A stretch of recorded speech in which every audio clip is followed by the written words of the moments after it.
Well, good morning and welcome back to the Broadcast Retirement Network. I'm Jeff Snyder, and this is BRN AM for Friday, August 21st, 2020.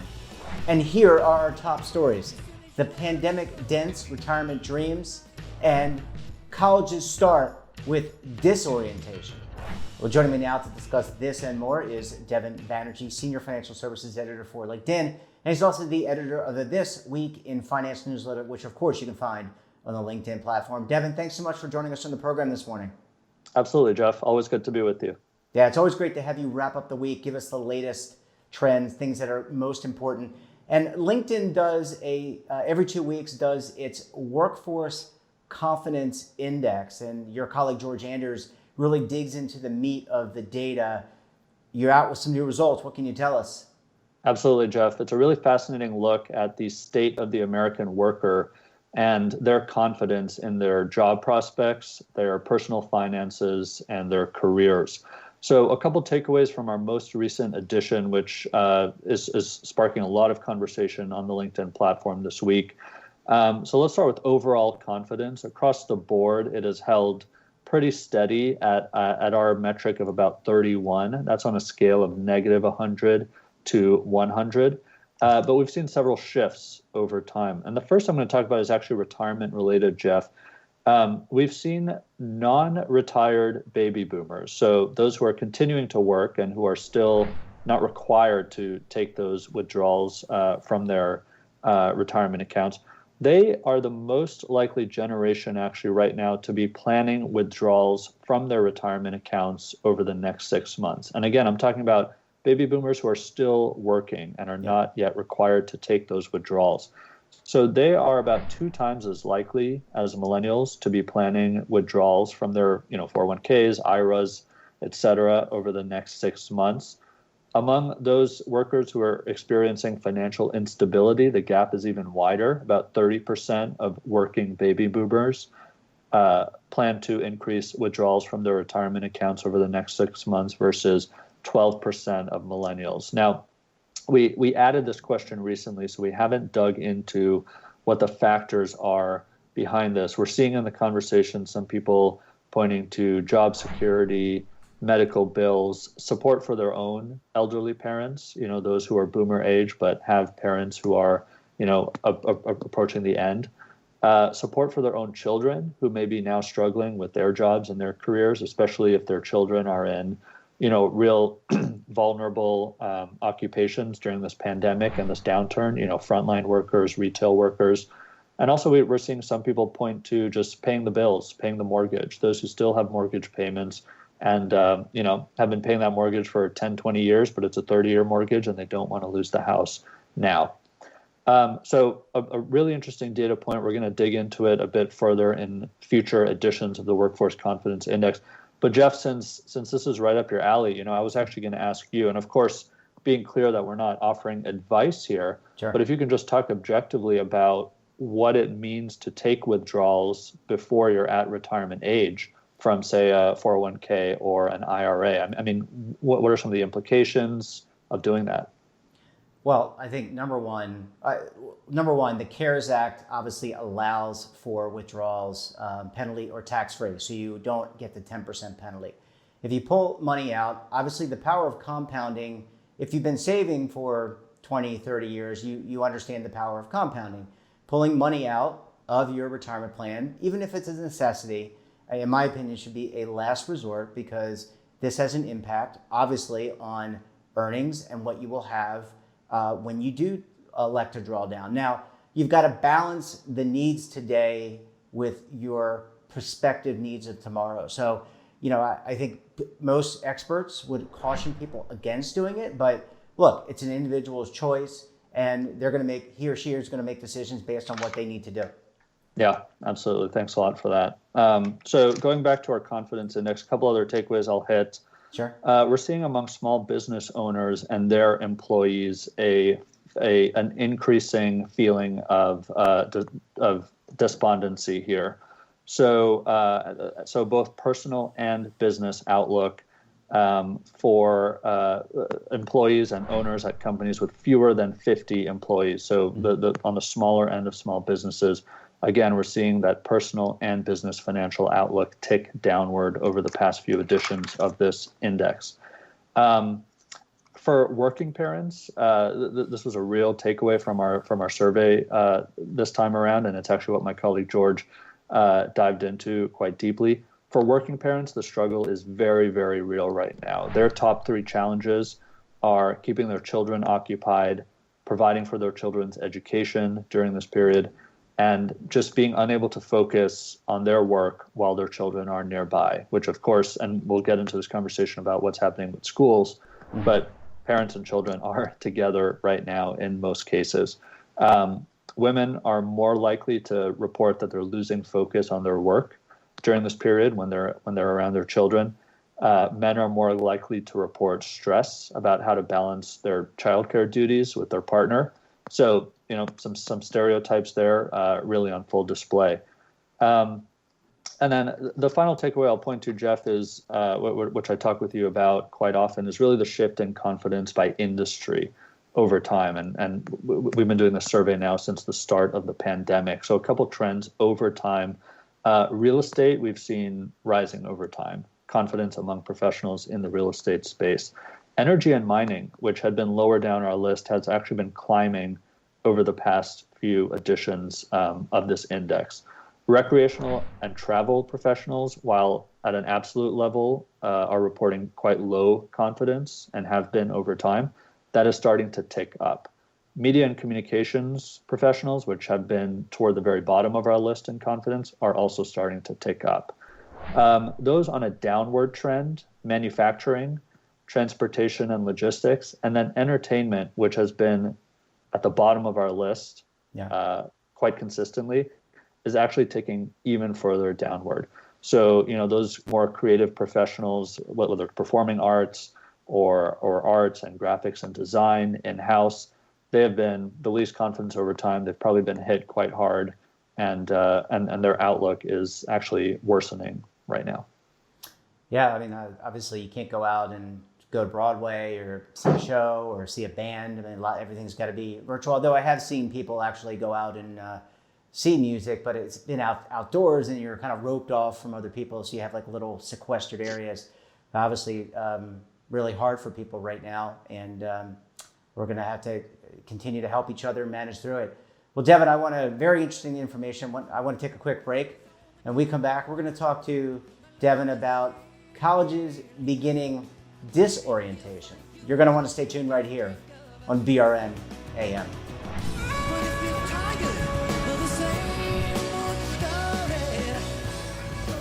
Imagine a new television network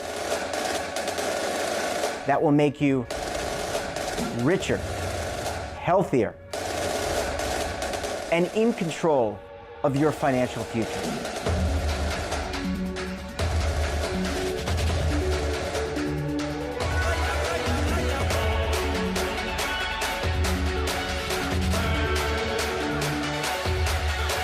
This network is for the policewoman in Nashville, Tennessee, the baker in Dubuque, Iowa, the teacher in Lexington, Kentucky. We want to make the idea of savings and retirement culturally relevant. But what do you see as a defining issue of the midterms? Especially for the smaller businesses. I mean, they are the lifeblood of the American economy.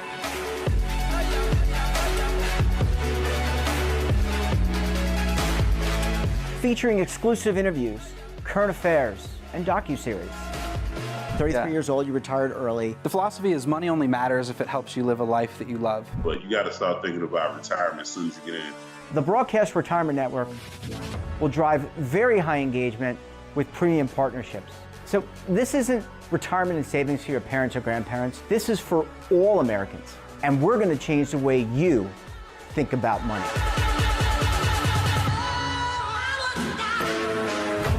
Welcome to the next frontier of retirement and savings. This is BRN, the Broadcast Retirement Network. If you are like 58% of Americans, you didn't go to college. Or you did, but never finished. Maybe it's the thought of a big, intimidating campus. At Independence University, all classes are held online. Maybe it's the thought of being alone in a sea of students. At Independence U, you'll get a personal support team to help you every step of the way. Maybe it's the cost of all those books and supplies. Online means no books to buy. We even give you a new laptop and tablet to keep when you graduate. Maybe your life doesn't fit typical college classes. At Independence U, our online college fits your schedule. Let's meet a few students. Independence University held my hand through the process. Don't be afraid to take the leap because it has changed my life drastically. Just take the first step and you can do it. If I did it, you can do it too. At IU, there's no barriers to your degree. 800-535-9916. Welcome back. We're talking to Devin Banerjee of LinkedIn. Devin, thanks so much for staying with us this morning. Absolutely, Jeff. Happy to. Yeah, it's great, and always loved when we dig into the confidence index information, really enlightening, and I love the conversations. Let's switch gears because I know another thing that we wanted to talk about were some colleges opening, then closing, virtual. I think it's all over the place when you look at schools all around this country. What's top of mind for you and the team at LinkedIn? Yeah, Jeff, it's all over the map. And we featured so many stories about what's going on with colleges this week and just saw passionate conversation from parents, from administrators, from educators, from students, from soon-to-be college students. It was just incredible. So as you said in your intro, Jeff, this time of year is typically a time for college orientation. And right now we're just seeing disorientation. Until now, colleges have actually largely moved in lockstep. The most selective colleges charge similar tuition. All of them kind of brag about small classes, about doting professors. They all market, the lifelong networks that students build and forge in dorms, in dining halls together. What we're seeing now, though, is colleges really split, and they're all over the map in how they're approaching this pandemic and this reopening process for the fall term. So at Harvard, for example, one of, if not the most selective schools on the planet, 20% of incoming freshmen are actually opting to defer for a year and not start their freshman year. At Tufts, we've seen parents of some students are being prohibited from even helping their children move in. At Williams College, we're seeing a 15% discount on tuition. If some of these schools are in person or are doing a hybrid in-person remote mix, for those in person, the student experience is entirely different. And it's different across schools too. Some of them are doing regular temperature checks. Some of them are requiring daily attestations from students that they're symptom-free. Many of them are imposing severe restrictions on student gatherings.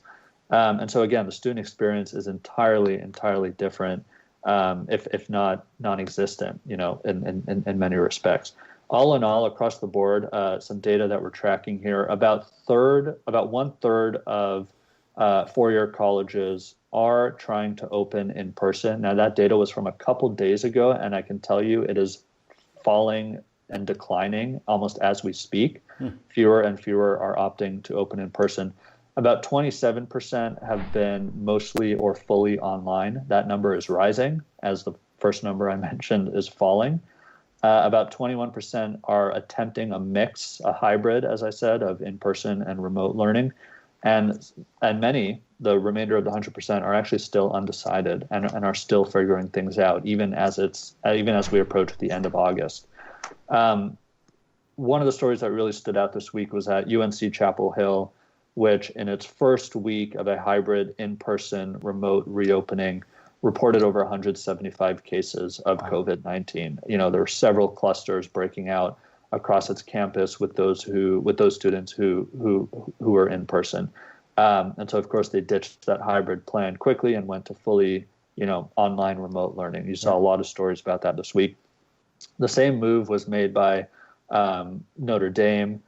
And actually, if we switch to the whole other world of primary and secondary education, K through 12, this conversation is happening there as well, across the country, and it's a heated conversation. It's often a contentious debate that's playing out.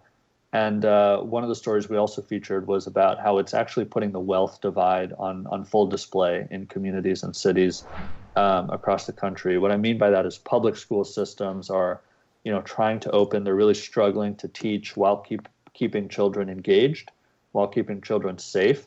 And on the other end of the spectrum, you're seeing private schools in many parts of the U.S.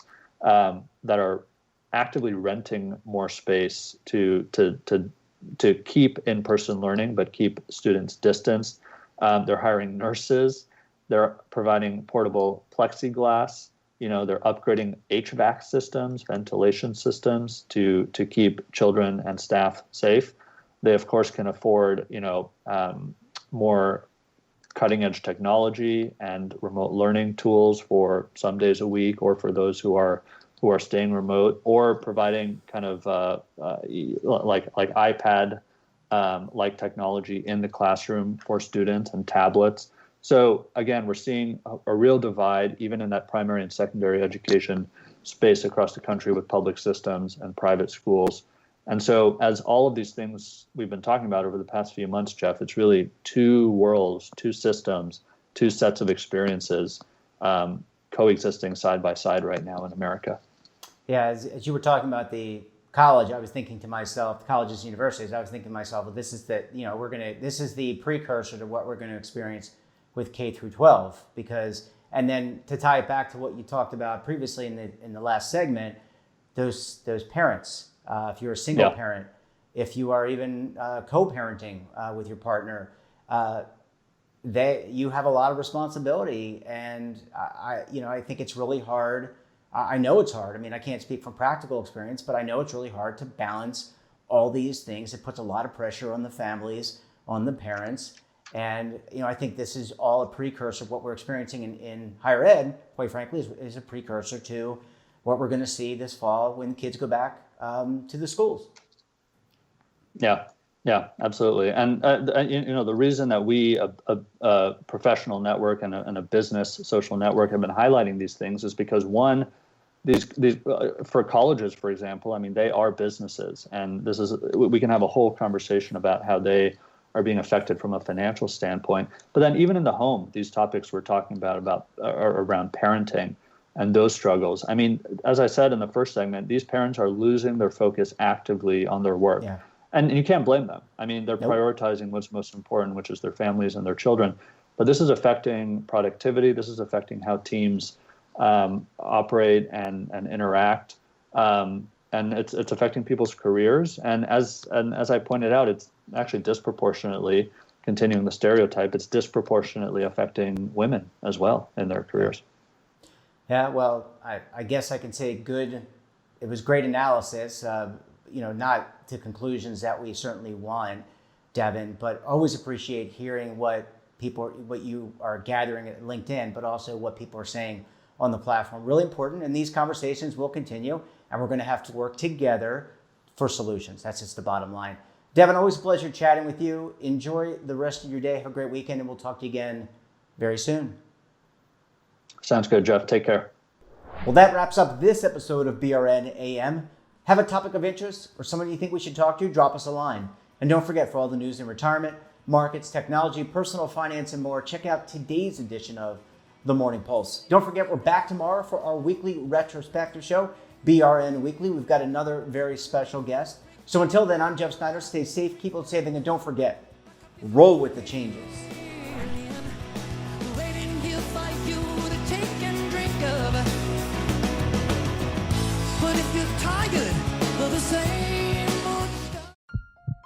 Are you being audited and do you owe the IRS $10,000 or more in back taxes?